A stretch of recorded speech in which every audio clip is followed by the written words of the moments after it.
Hai teman-teman semua, Assalamualaikum warahmatullahi wabarakatuh. Balik lagi bersama saya Bunda Alea. Gimana nih kabar kalian semua? Semoga sehat selalu ya, amin. Nah oke, langsung aja ke videonya. Jadi yang pertama ini saya tuh lagi bikin cemilan. Teman-teman tahu nggak saya bikin cemilannya itu jam berapa? Ini saya bikin cemilan itu sekitar jam 8 malam. Kebiasaan banget deh Pak suami, kalau habis makan emang sukanya itu kayak ngemil-ngemil. Cuman ya nggak kebiasaan juga sih, karena jarang-jarang juga Pak suami minta bikin cemilan kayak gini malam-malam. Ya udahlah, mumpung saya tuh masih semangat, saya bikinin aja cemilan. Kebetulan kan di dalam kulkas juga masih ada singkong yang udah saya rebus, yang waktu itu saya pernah bikin. Jadi langsung saya goreng aja. Nah untuk singkong itu alhamdulillah bisa bertahan agak lumayan lama di dalam freezer, karena singkong yang saya buat itu mungkin udah sekitar 1 bulanan lebih, tapi rasanya itu masih enak. Nah untuk ngegoreng singkongnya ini secukupnya aja, dan di tungku sebelahnya itu saya lagi ngerebus singkong. Kebetulan kemarin saya tuh dikasih singkong sama tetangga saya. Daripada saya tuh bingung ini singkongnya mau diapain, nanti malah kalau lama-lama tambah busuk, ya udah cus langsung saya eksekusi aja, langsung mau bikin singkong berkah kayak kemarin-kemarin. Cuman ya tetap aja saya stok di dalam kulkas ataupun freezer. Nah untuk bumbu singkongnya tadi kan udah saya ulek, saya cuman pakai bawang putih. Pakai bawang putihnya itu agak lumayan banyak, saya pakainya itu 1 buletan karena kan emang lumayan kecil. Terus saya pakai ketumbar juga agak lumayan banyak, dipakein royco sama dipakein garam. Nah kalau misalkan udah lunak, kok udah lunak sih, udah halus maksudnya tuh, ya udah langsung ditaruh aja di dalam baskom yang udah saya kasih air. Untuk ngasih airnya ini emang air isi ulang. Terus lanjut, tadi saya juga minta tolong sama Pak suami buat ngegeprekin es batu. Untuk es batu saya beli satu, harganya itu 2000. Karena wadahnya itu nggak nyukup di dalam baskom pink, jadi ini dipindahin sama Pak suami di dalam toples kerupuk. Ini saya juga minta tolong sama Pak suami ya buat ngambilin singkong yang udah direbus, terus dimasukin langsung ke dalam toples yang udah saya kasih bumbu sama es batu. Nah nanti untuk singkongnya bakal saya marinasi mungkin kurang lebih semalaman, jadi saya masukin freezernya itu besok paginya. Nah ini singkong yang lagi saya goreng tadi juga udah saya potong kecil-kecil karena menurut saya lebih enakan kecil-kecil gitu loh. Nah setelah garing ya udah langsung saya angkat aja. Untuk singkong yang lagi saya goreng ini bisa diapain aja ya, bisa dimakan langsung karena emang rasanya udah gurih banget.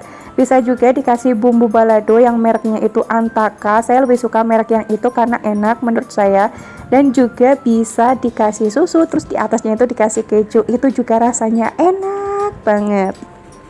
Berhubung Pak suami saya lebih suka dikasih bumbu balado, jadi ini semuanya yang saya goreng saya kasih bumbu balado aja, terus tinggal dikocok-kocok aja deh biar bumbunya itu merata, dan hasilnya seperti itu, enak rasanya. Lanjut di keesokan harinya, ini saya tuh mau natain baju-baju yang udah saya setrika. Ini cuman sisa bajunya saya aja yang belum saya tatain. Kalau untuk bajunya Alea sama Pak suami itu udah saya tatain duluan. BTW tadi di jilbabnya saya juga ada ngelawir-ngelawir benang, makanya tadi saya potong dulu kan biar nggak mengganggu. Nah kalau udah ini langsung saya masukin semuanya aja baju-baju ke dalam lemari. Untuk sekarang lemari saya alhamdulillah masih kelihatan lumayan rapi lah ya, belum berantakan banget. Karena bener-bener saya jaga sih biar nggak terlalu berantakan sampai nanti dedek bayi itu udah launching.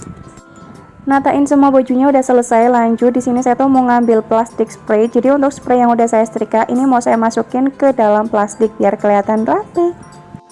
Nah nanti lanjut juga ya, habis ini saya mau ganti spray karena emang spray yang saya pakai udah sekitar 1 mingguan. Sekarang ini saya kalau ganti spray itu setiap hari Rabu, biasanya kan saya ganti spray itu setiap hari Sabtu. Karena kemarin saya tuh pulang kampung, jadi sekarang jadwalnya itu berubah. Oke, sambil saya ganti spray di sini saya juga mau sambil cerita sedikit. Masih ada beberapa yang salvo, katanya Bunda Alia itu kasurnya dipakein dipan apa enggak? Jawabannya enggak, saya pakein dipan. Jadi di bagian bawah itu tuh sebenarnya kasur spring bed, jadi saya tumpuk aja biar nggak memenuhin tempat gitu loh. Tapi emang kasur spring bednya di bagian bawah lebih kecil daripada kasur Inuak yang saya pakai. Kalau untuk kasur Inuak itu ukurannya 180 kali 200. Nah kalau yang bawah itu mungkin ukurannya sekitar 180 kali 160 kali. kalau nggak salah gitu ya. Nah kalau ada yang tanya emang nggak rusak ya bunda kasurnya ditumpuk kayak gitu, jawaban saya juga nggak tahu itu kasurnya rusak apa enggak saya tumpuk ya, semoga aja nggak rusak ya, amin. Dan nanti niatnya kalau misalkan saya udah mendekati HPL di bulan Januari, mungkin di tanggal pertengahan, untuk kasur spring bednya bakal saya ambil, jadi di kamar cuman saya pakein kasur Inox aja. Nah kali-kali ada yang nanya, Bunda Alia kasur spring bednya terus mau ditaruh di mana? Jadi untuk kasur spring bednya bakal saya taruh di ruang tamu. Yang tadinya itu saya taruhin karpet di depan TV, bakal saya ganti pakai kasur spring bed dulu. Ya kali-kali aja ada yang nengok gitu kan ya, biar nggak masuk kamar, jadi saya taruh kasur spring bednya di ruang tamu. Mumpung ruang tamu saya itu emang agak legaan. Jadi nanti orang-orang yang mau nengok bisa lihat dedek bayinya itu di ruang tamu. Karena niatnya saya kalau di pagi hari sampai di maghrib itu dedek bayinya mau saya taruh di ruang tamu. Nah nanti kalau udah waktunya bubuk malam ya udah saya bawa masuk ke kamar. Ya walaupun nanti dedek bayinya udah punya kasur sendiri bekasnya Alia, tapi emang tetap aja ya saya lapisin pakai kasur spring bed biar dedek bayinya itu nggak kedinginan, pakainya cuman karpet aja. Terus saya pakein spring bed itu kan karena biasanya kalau misalkan saya lahiran normal nggak mungkin banget kan saya ngedeprok di bawah, yang ada nanti saya bangunnya itu kesusahan. Jadi saya putuskan spring bednya emang ditaruh di situ aja biar memudahkan. Ya nggak apa-apa deh rumah kelihatan berantakan di 1 ataupun 2 bulan awal dedek bayi itu lahir, karena emang ya kayak gitu sih ya masa-masanya kalau misalkan habis punya anak kecil tuh. Biasanya rempong banget dan kayak sibuk banget, banyak banget kerjaan yang harus dikerjakan. Apalagi posisinya ini anak kedua bukan anak ke satu lagi. Kalau anak ke satu mungkin masih bisa santai-santaian. Nah ini anak kedua, yang pertama udah sekolah Alia kan, jadi saya emang harus ngurus Alia dulu, nanti ngurus dedek bayi. Nah jadi begitu ceritanya. Kalau misalkan teman-teman ada yang pengen ditanyakan boleh banget tanya di kolom komentar, nanti insya Allah bakal saya jawab. Oke lanjut lagi ke videonya. Di sini saya tuh mau masak-masak. Nah untuk masak-masaknya seperti biasa ini sekitar jam 1 siang. Jadi kali ini saya tuh mau masak menu yang super duper simple banget, tapi ini menu kesukaannya Alia. Nah tadi saya tuh lagi ngerebus telur, ngerebusnya itu 7 aja, nggak mau banyak-banyak. Tadi telurnya juga udah saya cuci, cuman emang saya skip videonya dan langsung saya rebus aja sampai telurnya itu mateng. Terus lanjut, ini saya udah selesai ngirisin semua bumbu dan juga sayur-sayurannya. Untuk tumis-tumisan kali ini emang namanya itu tumis campur-campur, karena saya tuh pengen banget ngabisin stok sayuran yang ada di dalam kulkas. Untuk sayurannya tuh ada wortel, kembang kol, ada jagung muda, terus juga ada jagung yang biasa, terus ada buncis, dan satunya ada sayur putih yang masih ada sisaan sedikit. Untuk bumbu tambahannya cuman saya kasih garam, gula, micin, royco, sama dikasih sauri saus tiram dan juga dikasih lada. Udah kayak gitu aja. Nah lanjut, untuk telurnya ini tuh udah matang, jadi mau langsung saya kupasin semuanya. Untuk masakan yang lagi saya masak ini, kalau misalkan nyukup ya buat 2 kali makan, kalau misalkan nggak nyukup ya berarti buat 1 kali makan, tapi insya Allah sih nyukup banget ya buat 2 kali makan. Untuk ngupasin telurnya ini emang posisinya masih panas-panas, makanya saya tuh nyalain air keran, jadi biar tangan saya tuh nggak kepanasan. Nah lanjut, ini saya tuh lagi ngulek bumbu buat nanti bikin semur telurnya, tapi saya kurang tahu ini namanya itu semur telur ataupun bukan, karena untuk bumbunya saya cuma pakai bawang merah, bawang putih, sama dipakein kemiri.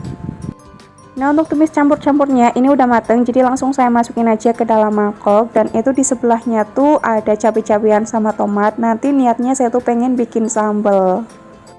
Untuk lalapannya saya pengen banget pakai terong bulat, tapi terongnya itu bener-bener yang masih muda. Kalau misalkan udah tua dan ngelihat bijinya itu kelihatan hitam-hitam, waduh beneran deh saya nggak nafsu banget.